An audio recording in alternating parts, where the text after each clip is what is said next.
지금 이 딥다이브를 들으면서 그 악명 높은 국어 비문학 지문을 대비하고 계신 분들 정말 환영합니다. 네, 시험 준비뿐만 아니라 순수하게 지적 호기심으로 찾아오신 여러분 모두 환영합니다. 사실 우리의 일상이 늘 수많은 정보로 넘쳐나잖아요. 특히 국어 시험이라는 거대한 산 앞에서는 약간 무엇이 진짜 중요한지 길을 잃고 단술 암기에 매몰되기 쉽거든요. 맞아요. 그래서 오늘 우리의 임무가 아주 명확하죠? 네, 서양 철학사에서 가장 난해하다고 소문난, 그래서 출제자들도 아주 사랑하는 마르틴 하이데거의 존재론을 펼쳐볼 겁니다. 단 하나의 핵심 개념도 빠뜨리지 않을 거고요. 단순한 암기가 아니라 세상을 바라보는 완전히 새로운 렌즈를 여러분께 쥐어드리는 게 목표입니다. 그가 왜 플라톤부터 이어져 온 수천 년의 철학을 뒤지고 엎었는지 맥락을 이해하셔야 해요. 맞습니다. 맥락을 파악하고 나면 시험장에서 어떤 변형된 지문을 마주하더라도 당황하지 않고 그 이면의 논리를 꿰뚫어 볼 수 있게 되실 테니까요. 자, 지루한 텍스트가 어떻게 우리의 실제 삶과 연결되는지 바로 시작해보죠. 네, 좋습니다.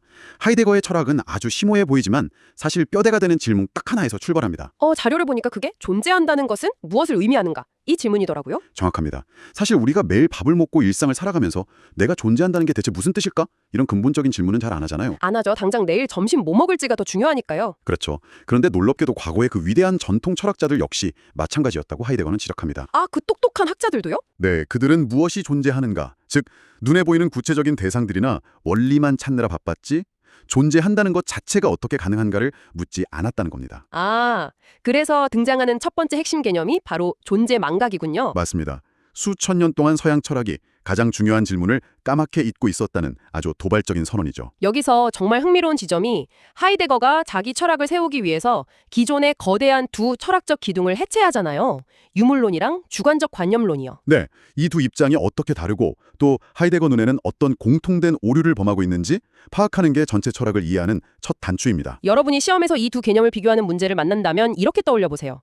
첫 번째, 유물론은 데모크리토스나 마르크스로 이어지는데 세계의 본질을 오직 물질로만 봅니다. 우리가 느끼는 감정이나 의식도 결국 뇌 신경세포의 전기화학적 반응, 즉 물질의 파생물이라는 거죠. 반면에 주관적 관념론은 완전히 반대잖아요.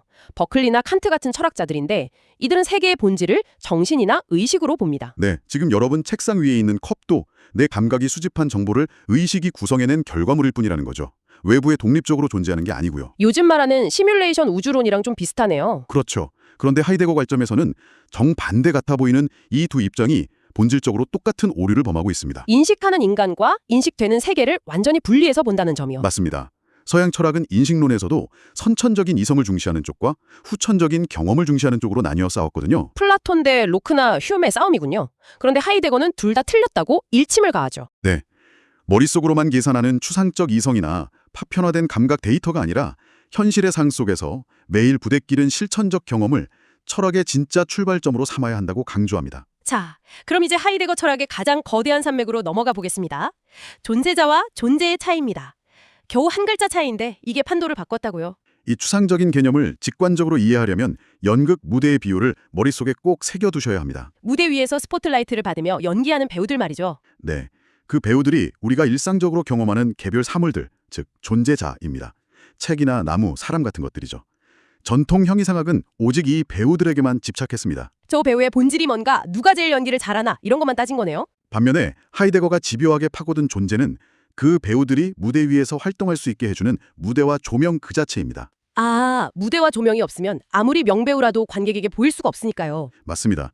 즉 존재란 사물이 아니라 수많은 존재자들이 우리에게 드러나는 방식이자 근원적 조건입니다. 그러니까 전통 철학은 배우만 쳐다보느라 무대와 조명을 까맣게 잊어버렸다. 이게 아까 말한 존재 망각이군요. 아직 딱 맞아떨어지네요. 논리가 완벽하게 연결되죠. 그렇다면 의문이 생깁니다. 무대 위 수많은 배우들 중에서 우리 인간은 도대체 어떤 위치일까요?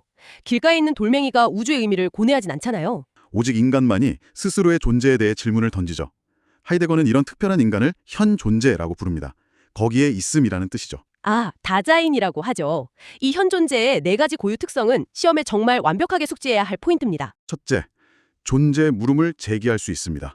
둘째는 인간과 세계가 분리 불가능하게 얽혀 있다는 세계 내 존재입니다. 세계의 내 존재, 단어가 낯설긴 한데 결국 우리는 진공 캡슐에 고립된 게 아니라 태어날 때부터 사회나 문화라는 거미줄에 던져져 있다는 거네요. 아주 훌륭한 비유입니다. 그리고 우리는 가만히 있지 않죠. 셋째가 바로 미래의 가능성을 향해 자신을 던지는 기투입니다. 기투. 앞으로 던진다는 뜻이죠. 그리고 제가 자료에서 제일 소름 돋았던 게 넷째 특성이었어요. 죽음을 향한 존재라는 부분이죠. 네, 우리 모두 언젠가 죽는다는 걸 아는 유한한 존재라는 거요. 평소엔 회피하지만 죽음을 직시할 때 비로소 내가 살아있다는 진짜 의미가 선명해진다는 게 참 멋진 통찰입니다. 바로 그 유한성에 대한 자갑이 삶의 의미를 만듭니다. 여기서 꼭 기억할 개념이 실존적 지평이에요. 바다를 볼 때 어부, 화가, 해양학자가 다 다르게 받아들인다는 그 예시 말이죠. 네. 대상은 그저 차갑게 존재하는 게 아니라 현 존재가 가진 상황이나 목적에 따라 고유하게 이해됩니다. 그 인식의 틀이 바로 실존적 지평입니다. 사물이 우리와 관계 맺을 때만 의미가 드러난다는 거군요. 이걸 들으니 하이데거가 왜 기존의 진리 개념을 부숴버렸는지 알 것 같습니다. 기존 철학의 진리관은 주로 대응설이었죠. 이 꽃은 붉다라는 명제가 실제 꽃의 색깔과 기계적으로 일치하면 참이라고 보는 관점이요. 네. 그런데 하이데거는 묻습니다. 만약 인간과 시각 구조가 다른 개가 그 꽃을 본다면 어떨까요? 개한테는 회색으로 보이겠죠. 그럼 붉다는 건 꽃 자체에 고정된 절대적 진리가 아닌 게 되네요. 정확합니다. 진리는 명제와 사태의 단순한 일치가 아니라 주체가 대상과 어떻게 관계 맺느냐에 따라 다르게 드러난다는 겁니다. 여기서 유물론과 관념론이 완전히 논파되죠. 대상은 일방적인 물질도 아니고 내 머릿속 현상도 아니고 나와 대상이 관계 맺는 과정에서 진리가 드러나는 거군요. 자, 이 맥락을 바탕으로 오늘 딥다이브의 가장 중요한 하이라이트로 넘어가 볼까요? 객관식, 서술형 가리지 않고 나오는 부분입니다. 사물이 존재하는 두 가지 방식이죠. 손 안에 있음과 눈앞에 있음. 이거 망치질 비유가 진짜 기가 막히더라고요. 한번 상상해 보시죠. 벽에 못을 박을 때 우리는 망치의 무게나 재질을 의식하지 않습니다. 그냥 탕탕 치는데 몰입하죠. 망치는 내 팔의 연장선처럼 투명해지고요. 그 행위에 녹아들어 도구로서 완벽히 기능하는 친숙한 상태. 이게 바로 손 안에 있음입니다. 하이데거는 이게 훨씬 더 근원적인 존재 방식이라고 봤어요. 그런데 열심히 치다가 망치가 뚝 부러져 버렸습니다. 그때 우리는 비로소 부러진 망치를 들여다봅니다. 이거 왜 부러졌지? 재질이 뭐지? 하면서요. 내 행위에서 튕겨나와서 객관적인 관찰과 분석의 대상이 된 거네요. 차가운 물체처럼요. 도구적 맥락에서 벗어난 그 상태가 바로 눈앞에 있음입니다. 하이데거는 전통 철학을 비판한 겁니다. 칸트나 데카르트 같은 사람들이 책상에 앉아서 이 눈앞에 있음의 방식으로만 사물을 분석하려 했다는 거죠. 진짜 삶의 실천적 현정은 무시하고요. 맞아요. 이성적 분석이라는 건 애초에 우리가 세계 속에서 도구들과 부대끼는 손 안에 있음의 일상을 전제로 한 뒤에야 일어나는 파생적인 사건이라는 겁니다. 와, 이렇게 들으니까 완전히 이해가 되네요. 그리고 이 두 가지 만남의 방식을 현상이라는 개념으로 확장하잖아요. 네. 망치가 도구로 친숙하게 드러날 때 그 망치가 무기가 되거나 예술작품이 될 가능성은 일시적으로 장막 뒤로 숨겨집니다. 드러남과 은폐가 동시에 일어난다는 거군요. 존재는 늘 다층적이네요. 이 다층적 구조는 시간 개념에서도 완전히 새롭게 적용됩니다. 우리는 시간을 과거에서 미래로 흐르는 직선으로 생각하잖아요. 시계 바늘이 움직이는 것처럼요. 그런데 하이데거에게 시간은 삼중의 동시적 구조라고요. 지금 여러분의 상황을 보죠. 여러분은 시대나 모국어를 선택하지 않은 채 특정한 역사적 조건에 던져졌습니다. 이게 피할 수 없는 과거의 조건, 피투성입니다. 피투성, 던져져 있다는 거네요. 그리고 지금 여러 지식, 관계들과 부대끼며 살아가는 현재가 있고 동시에 미래의 목표를 향해 자신을 끊임없이 던지는 기투가 있습니다. 과거의 피투성, 현재, 미래의 기투가 따로 노는 게 아니라 지금 나의 행위 하나에 완벽하게 얽혀서 압축되어 있군요. 그래서 그 유명한 존재는 시간이다라는 선언이 나온 겁니다. 대상이 박제된 게 아니라 시간의 얽힘 속에서 자신을 드러내는 사건 자체라는 거. 아, 정말 소름 돋네요. 하지만 이 완벽해 보이는 철학도 비판을 받죠. 네, 현대에 와서 거센 비판을 받는데 바로 인간 중심주의에 대한 비판입니다. 아, 우주 만물 중에 인간만이 존재 물음을 던지는 특별한 주체라고 했으니까요. 사물은 인간이 도구로 쓸 때만 진짜 의미를 얻고요. 최근 사변적 실제론이나 객체지향 존재론 철학자들은 왜 우주의 의미를 인간의 시선으로만 재단하느냐고 반문합니다. 사물 그 자체도 인간의 인식과 무관하게 독립적인 실제성과 동등한 권리가 있다는 거군요.